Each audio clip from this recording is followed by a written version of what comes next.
Well, folks, we got another Badlands card review. This should be our second to last review. One more tomorrow for the BlizzCon cards. And today we got Warrior cards, including this new legendary that might piss some people off. This one could be pretty frustrating if it became a meta-relevant card. This is Boom Boss Thogren, a new 8-mana 7/7. He's got a battle cry here. Shuffle 3 TNT into your deck. When drawn, blow up a card in the enemy hand, deck, and battlefield, which kind of makes that like 3 patchworks. The card in Death Knight that deletes a minion from hand, battlefield, and deck. Now, I said minion specifically there because that is a big distinction here for Thogren. This just hits cards, not minions, which I think on average is probably a little worse because it can't hit like, big legendary minion combo pieces. It's basically less kind of narrow and specific in its hits. I mean, on board, obviously, it's always hitting a minion, but the other two, you might be less likely to hit those really key targets you're wanting to. There's probably a lot more kind of cheap fodder spells and stuff in the pool, making this a less reliable result. Also, of course, you don't get that immediate impact of something like Patchwork, where you can play him at the right moment to destroy a big threat on board. If your opponent plays down a Titan, that's their only minion, Patchwork's going to hit that Titan. You can time that really well for a big impact. Or, of course, time them when you think their hand is in the shape that's best to, isolate down to a single Astalor or something. They just played their 5 Astalor, now I'm going to kill their big Astalor. I'm going to time my Patchwork right now. Whereas with TNT, you're not going to be able to time it as well. It's going into your deck. You're going to be drawing these at random intervals, at random stages, and you might be hitting junk on board. They might have like 3 2/2s, and a TNT just clears a 2/2. And they might have just added a bunch of small cards to hand. Maybe they just played a Schooling and have a bunch of Piranhas in hand. It's like, oh crap, TNT just went off and hit a Piranha. Oh my god. So a lot more inconsistency here, a lot more unreliability in these TNT results. More total stuff dealt with, more resources deleted, which, it's nice to delete resources from your opponent's hand in particular. Can still hit some big stuff on board here and there. So, dealing with 3 minions is nice, but ultimately you got to pay this big, hefty upfront cost of an 8-mana 7/7 that doesn't do anything for a while. And, Warrior does it right now with Odin, play a big 8 drop with Odin, but that is creating immediate lethality in ensuing turns, right? That creates this obscenely good win condition, whereas Boom Boss Thogren here doesn't really feel like a win condition so much. This just kind of feels like an inconvenience and an annoyance. And yeah, it'll be fun to try to get like a ton of TNT to just delete everything the opponent has. I'm dreaming of some awesome fun combos of duplicating this card in battle cries and such. Sounds hilarious and amazing, but I think as an average everyday card in a real deck, I think this one's going to struggle just because really slow up front, really delayed impact, and the impact itself is kind of more sneaky than like good and powerful right away. So I think some real problems for this card. All right, so moving on here, we have a couple Excavate cards for Warrior, but importantly, Blizzard did not reveal the legendary Excavate treasure for Warrior. Whatever Azurite beast we're gonna get maybe has some synergy with the other legendary that also didn't get revealed for this Warrior patch, so I'm expecting those tomorrow at BlizzCon. So I'm going to show you these Excavate cards, but I'm actually going to save them until we see that treasure to kind of understand how impactful that might be. This is Reinforced Plating, gain 6 armor, and Excavate a treasure. This actually looks pretty nice to me because it's basically a shield block, but instead of drawing a card, you get a treasure, which honestly, most treasures are going to be better than most cards anyway. So great at a base. Of course, some Odin synergies as well. 6 armor, you get a treasure, sounds great for an Odin deck. So this looks pretty good. There's also here the Blast Charge, a 3-mana spell, destroy a damaged enemy minion and excavate a treasure. So this is an Execute with a treasure excavation. This does feel a little bit worse to me. Just not quite as efficient as like the shield block that costs its normal amount. An Execute here, pretty pricey at 3 basically. So even with the treasure, is it worth 2 mana to get a treasure? I mean, sometimes the treasures are really good. I'm not sure they're worth like 2 mana straight up compared to a normal card. Now that said, of course, we'll see when the Excavate treasure shows up, but if the Excavates are good enough anyway, or the reward is good enough anyway, of course you're going to run this because you need enough excavations. But this might be the card you're excited about. This might be kind of the boring, not exciting Excavate option you kind of just have to run. And I will say the fact that this is conditional might make it hard. You can't just always use this if you really need to Excavate. Sometimes you won't be able to because there's not a good easy damage minion. might be hard to set up and so on. So that's a pretty notable downside. This does seem much weaker than this one. So moving on, we've got Misfire here, another little removal spell, 2 mana this time. It deals 3, 2, and 1 damage to random minions, and then if you quick draw this, you get to choose the targets, which would definitely make this very efficient as an early game removal tool. Could like kill 2 3/3s. For instance, well, either way, I guess it kills 2 3/3s really cleanly, which is nice because it's always going to deal 3 to the first one and then clean up the other one. But I think, even just sometimes killing a single 3/3 is going to be fine for a Misfire. You won't really care too much where the other damage rolls off, but this can basically kill a 5/5 as well as needed. So some flexibility here. It gives you kind of minefield vibes, but not hitting, one at a time, which can be worse, but the quick draw can also make this better. So I don't know. I guess in many cases, I would probably rather have minefield. That's a little bit better when hitting your own stuff, or like enrage procs, which this can hit your own stuff. This is not just enemy minions, but in a control warrior deck, that's not going to be as much of a concern.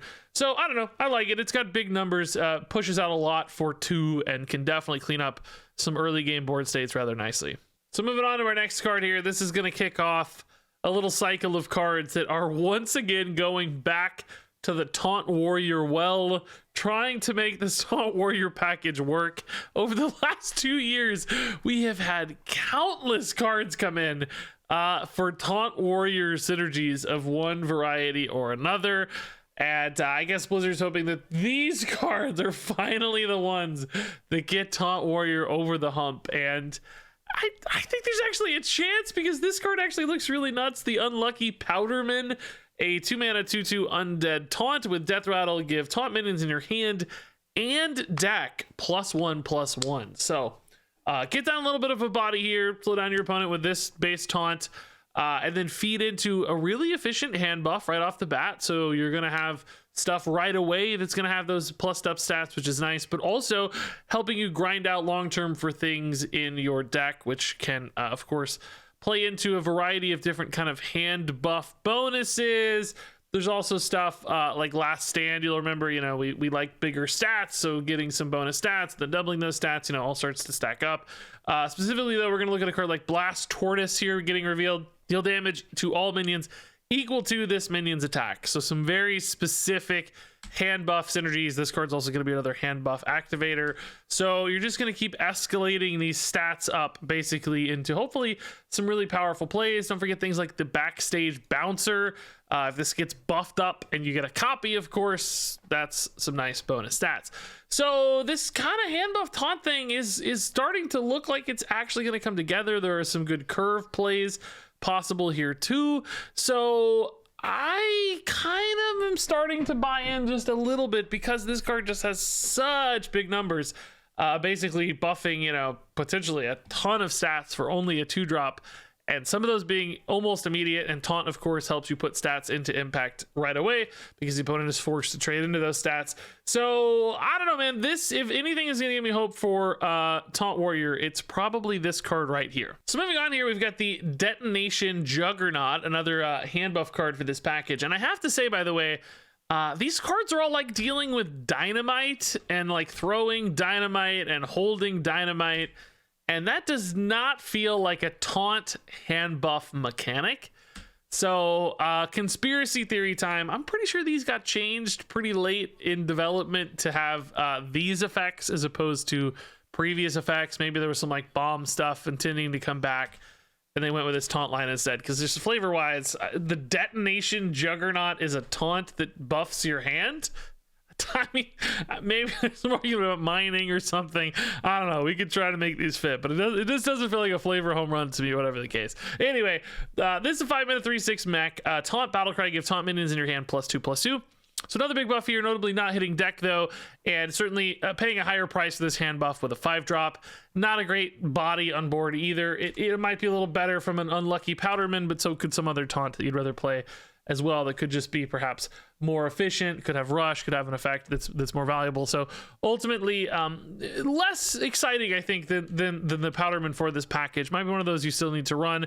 Also, I do want to talk about the fact that we're getting 3 different minion types. There's Beast, Mech, and Undead across these 3. So you are probably seeing something like a Taunt Menagerie deck that could potentially come together. You know, we've got this guy is also a dragon, the drum soloist, so you know there's like a dragon taunt, for instance. We could see that hybrid version of Menagerie Warrior that's really bolstered by these taunt cards actually make some sense, because you have all of these different pieces. There's also this big guy that's another undead, for instance, if he ever loads. Blizzard, the flesh shaper, right? So a few different angles. Oh, and this guy's a demon too, the abyssal bassist. Yeah, so Taunt Menagerie Warrior, I think there was already some teasing with that previously. With some of the Menagerie stuff, people are playing some kind of bigger, tauntier versions, and this just kind of doubles down on that. As I look at this card we haven't actually officially talked about yet. But anyway, I don't think Juggernaut's probably the most exciting card in this package. It might need to be there just because of that critical mass of taunts is required, but I think this will be one of the least exciting cards to play. So moving on here, the Blast Tortoise. I think this is a card you are going to be a little more excited to play. 6 mana, 2/7 beast with Taunt and Battle Cry. Deal damage to all enemy minions equal to this minion's attack. So initially, I thought, man, this is a lot like Undying Disciple with that Death Rattle, but actually the Battle Cry here makes this pretty immediate. So it's a board clear and kind of a body left behind. And, you know, 2/7 on turn 6, you're probably not excited about that shape of AoE, but you buff this up once or twice. You know, this could easily have the Juggernaut hitting it on curve the turn before, a Powderman in there, that's +3 already. That's a 5/10 that's clearing the board when it gets played, potentially, because 5 is going to clear a lot of boards in that stage of the game. That's pretty crazy. That is an enormous sort of payoff for this kind of deck, and does actually make more sense for the Dynamite, for the record, too. This one actually, although the Detonation Juggernaut kind of to me looks more like something that would be throwing Dynamite at a board, but whatever the case, a little more in flavor anyway. Saving the flavor for me a bit there. So all in all, this does feel like a good reward. This could be the sort of thing that really cements this package and gives you a reason that you're actually excited to run this one. Unlike a lot of the previous taunt cards, you know, this is that big linchpin payoff sort of result. And this might actually pay off years of setup for the Taunt Warrior package, because I think this card actually looks really good. And then finally here we've got the Battle Pickaxe, a 3 mana 4/1 weapon that reads, after you play a taunt minion, gain +1 durability. So potentially a weapon here that just lets you go. And if you play a taunt minion every turn, this could theoretically last forever. Even if you play multiple taunt minions in a given turn, you could miss a turn here and there too. Play a removal spell if you need to, but you know, this doesn't say after you play a taunt minion each turn, so you could get 2 or 3 durability all at once off this to store up for later, which is pretty cool, I think, actually. It does mean you're often going to be kind of passing turn 3 because you want to hold off if you're playing this on curve, and you wouldn't want to waste that durability unless you're just absolutely desperate or maybe have another one in hand or something. But ultimately, you know, starting on turn 4, you start swinging with this thing, whether that's going face, you're using it to clean up minions, maybe to protect your taunt bodies, or just because you can use your health as a resource, hiding behind taunts to preserve future health, to keep you out of trouble, basically, from those aggressive sorts of boards. And gives your taunt minions some kind of damage inevitability of sorts, where you just keep whacking people and hopefully whittle them down and grind them down over time here with a Battle Pickaxe, either through value by removing their stuff, or just legitimate face damage in combination with some big hand buff taunts eventually hitting them in the face as well. So I think for a taunt deck specifically, passing that turn 3 is probably going to feel okay. Some decks might feel like that's a big concern or a big problem, but if you're going to grind people down with bodies on board, this feels like a good option to me. Boom Boss Thogrin is a 3-star card. Misfire is a 4-star card. Unlucky Powderman is a 4-star card. Detonation Juggernaut is a 3-star card. Blast Tortoise is a 4-star card. Battle Pickaxe is a 4-star card. And there you go, folks. That wraps it up. Do you think Boom Boss Thogrin here is going to be any good? I think a little slow personally, but you know, cards like this can find homes sometimes. Just toss it in for certain matchups to delete combos, that sort of thing. So gave it the nod at 3, even though I think it's kind of a 2-star card in a lot of ways. But curious to hear your thoughts on all these Warrior cards. Is Taunt Warrior finally going to get there? Share all that down in the comments below. Stay tuned for our final Badlands review tomorrow. So excited to see the rest of the cards. Thanks much as always for watching, and until next time, game on.